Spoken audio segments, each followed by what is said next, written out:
going on, family? Black Phoenix checking in. Want to give you a small update. I'm summing this up. Wasn't that bad though, you know what I mean, as far as what I had to do. I had to do a few little extra adjustments. I had to put a piece of flat stock at the back to kind of push the tube out, so that way it kind of line up straight, because at first it was like cocked a little bit. But I didn't put, like, I sprayed it with a little paint. They gonna spray the whole thing over. I just want to keep it from rusting. But that's how I did it.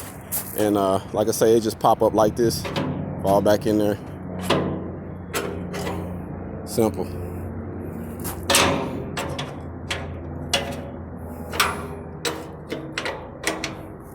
what I'm saying? So I wanted to make sure it was easy to do it, because I wanted to be easy for them when they're doing it. I had a couple welds over here I had to weld up, so I sprayed them over. But pretty much done, man. Like I say, this is probably took me about I'm gonna say 3 hours on the service call.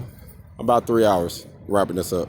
So like I say, if you stay equipped, you got your equipment, you stay ready, man, you can be able to make money. And as for this service call, just so you know, I charge $75 an hour with a 2-hour minimum, plus materials and parts, like whatever I had to go buy or whatever. You know, normally whatever I got to go buy, I put whatever the total price is, I add 25% onto it for my gas mileage and going to and for and just for my time. So that way you'll know that for heads up when you're doing service calls. Depends on what you're doing, but my bare minimum is at a 2-hour minimum at $75 an hour, and that's using my rig.